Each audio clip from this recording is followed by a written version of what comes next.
Okay, day 4. Just finished running a group, my Monday night trauma group. Awesome group based on the work of Pete Walker and his complex post-traumatic stress from surviving to thriving, as well as other tools that help with complex stress from developmental trauma. Tonight, I'm going to present on the 4Fs. It's a paper from Pete's website.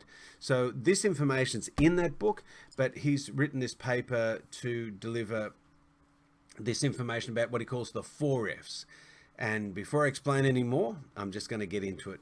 So I hope you get something from this that motivates you to reach out for more help. This paper describes the trauma typology for differentially diagnosing and treating complex post-traumatic stress disorder.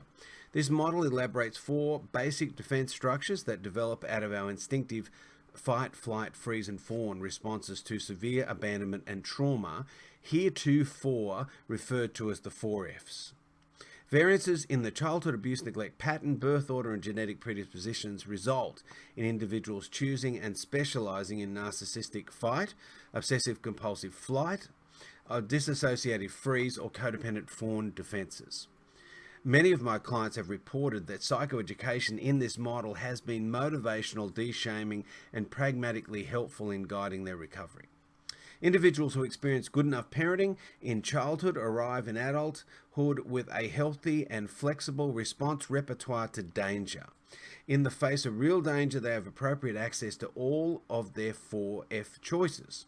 Easy access to fight response ensures good boundaries, healthy assertiveness, and aggressive self-protectiveness if necessary. Untraumatized individuals also easily, appropriately access their flight instinct and disengage and retreat when confrontation would exacerbate their danger. They also freeze appropriately and give up and quit struggling when further activity or resistance is futile or counterproductive.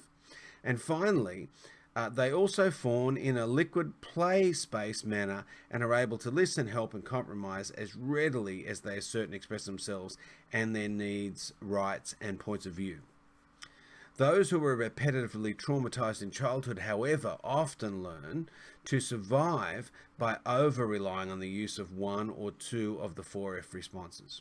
Fixation on any one 4F response not only delimits the ability to access all the others, but also severely impairs the individual's ability to relax into an undefended state, circumscribing him in a very narrow, impoverished experience of life. Over time, a habitual 4F defense also serves to distract the individual from the accumulating unbearable feelings of her current alienation and unresolved past trauma. Complex PTSD as an attachment disorder. Polarization to a fight, flight, freeze, or fawn response is not only the only developing child's unconscious attempt to obviate danger, but also a strategy to purchase some illusion or modicum of attachment. All 4F types, are commonly ambivalent about real intimacy because deep relating so easily triggers them into painful emotional flashbacks. Flashback management in the treatment of complex PTSD, which is another article he has on his website, and I'll do another video on the 13 tips for how to deal with emotional flashbacks. Emotional flashbacks are instant and sometimes prolonged regressions into the intense, overwhelming feeling states of childhood abuse and neglect, fear, shame, alienation, rage, grief, and/or depression.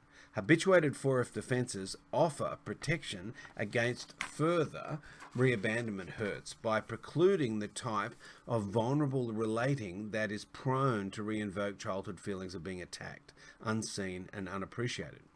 Fight types avoid real intimacy by unconsciously alienating others with their angry and controlling demands for the unmet childhood need of unconditional love. Flight types stay perpetually busy and industrious to avoid potentially triggering interactions. Freeze types hide away in their rooms and reveries.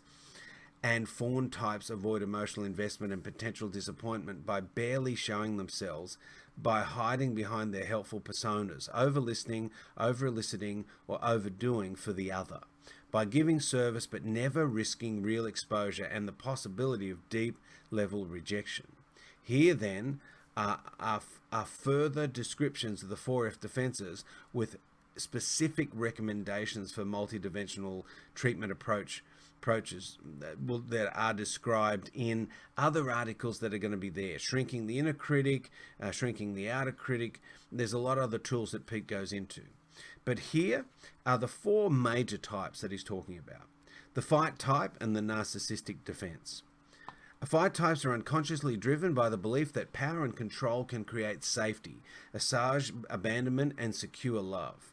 Children who are spoiled and given insufficient limits are uniquely painful type of abandonment, and children who are allowed to imitate the bullying of the narcissistic parent may develop a fixated fight response to being triggered. These types learn to respond to their feelings of abandonment with anger and subsequently use contempt, a toxic amalgam of the narcissistic rage and disgust, to intimidate and shame others into mirroring them and into acting as extensions of themselves.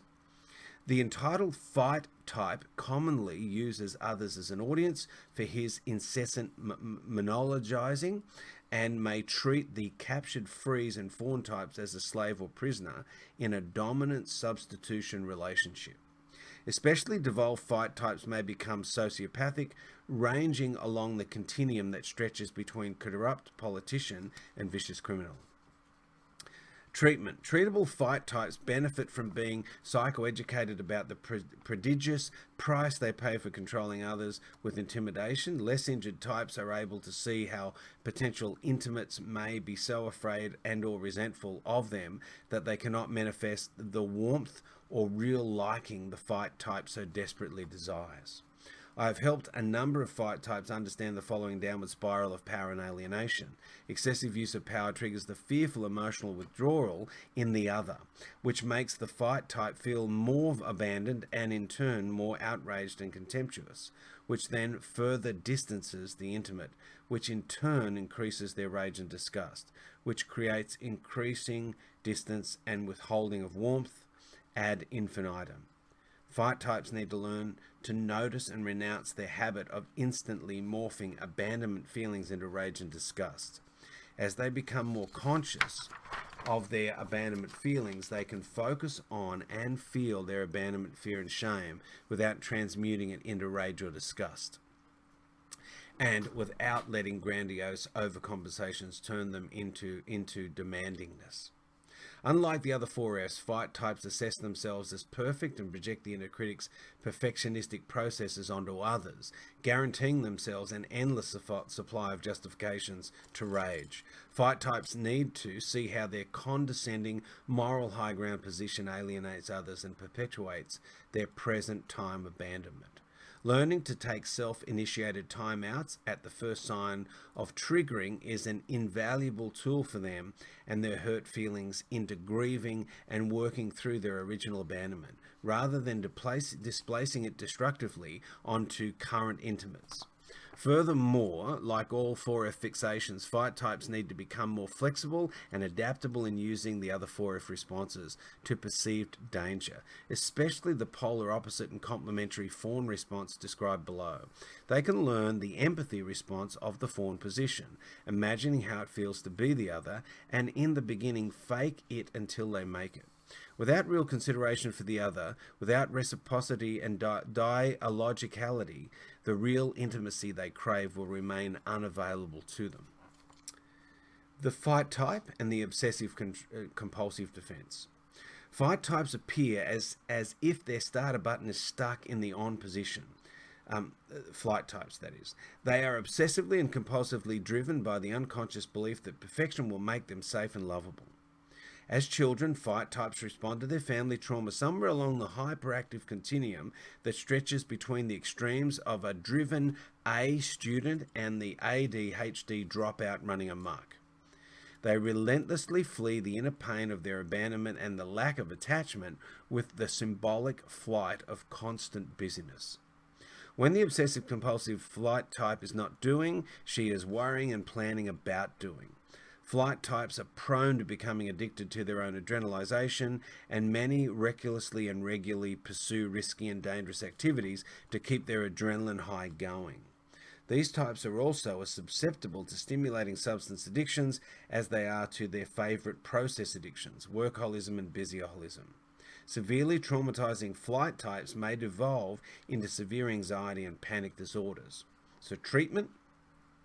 Many flight types are so busy trying to stay one step ahead of their pain that introspecting out loud in the therapy hour is the only time they find to take themselves seriously. While psychoeducation is important and essential to all the types, flight types particularly benefit from it. Nowhere is this truer than the work of learning to deconstruct their over-identification with the perfectionistic demands of their inner critic. Gently and repetitively confronting denial and minimization about the costs of perfectionism is essential, especially with workaholics who often admit their addiction to work but secretly hold on to it as a badge of pride and superiority. A deeper work with flight types, as with all types, gradually opens them to grieving their original abandonment and all its concomitant losses. Pete Walker teaches me a lot of words. Ego-syntonic crying is an unparalleled tool for shrinking the obsessive perturbations of the critic and for ameliorating the habit of compulsive rushing. As recovery progresses, flight types can acquire a gearbox that allows them to engage life with a variety of speeds, including neutral. Flight types also benefit from using mini-minute meditations to help them identify and deconstruct their habitual running. I teach such clients to sit comfortably, systemically, and relax, breathe deeply and diaphragmically, and then ask themselves questions such as, what is my most important priority right now?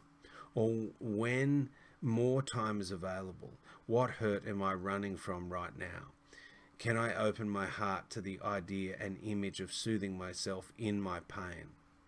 Finally, there are numerous flight types who exhibit symptoms that may be misperceived as a cyclothymic bipolar disorder, and I addressed this issue at length in his article, Managing Abandonment Depression in Complex PTSD, and that's on Pete's website.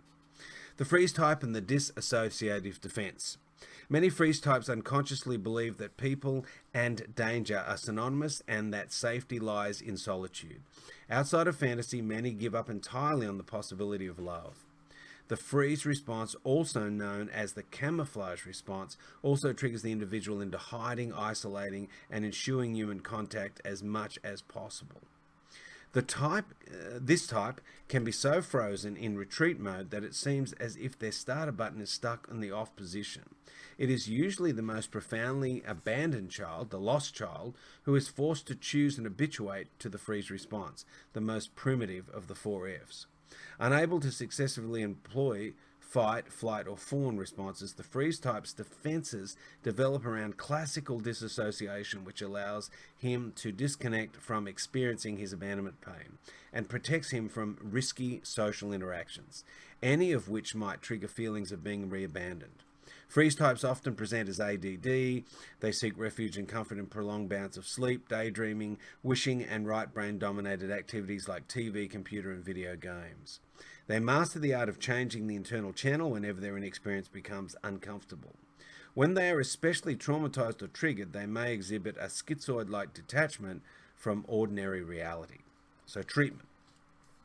There are at least 3 reasons why freeze types are the most difficult 4F defense to treat. First, their positive relational experiences are few, if any, and they are therefore extremely reluctant to enter the relationship of therapy. Moreover, those who manage to overcome this reluctance often spook easily and quickly terminate.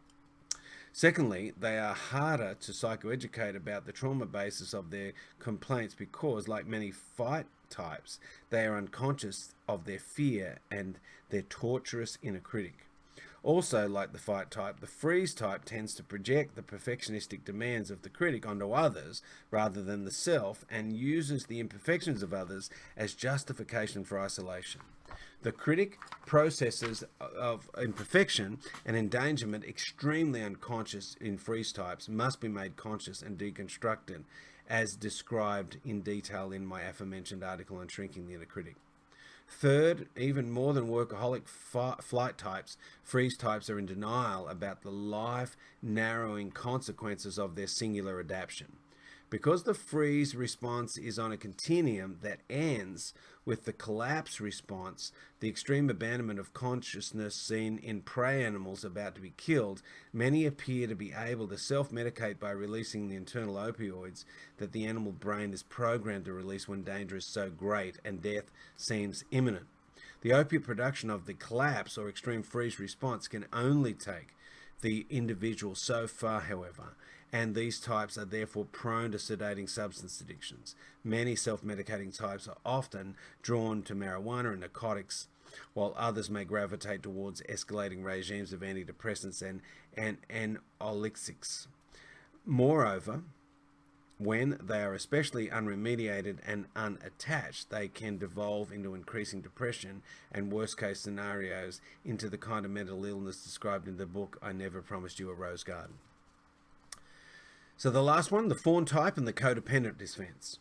Fawn types seek safety by merging with the wishes, needs, and demands of others.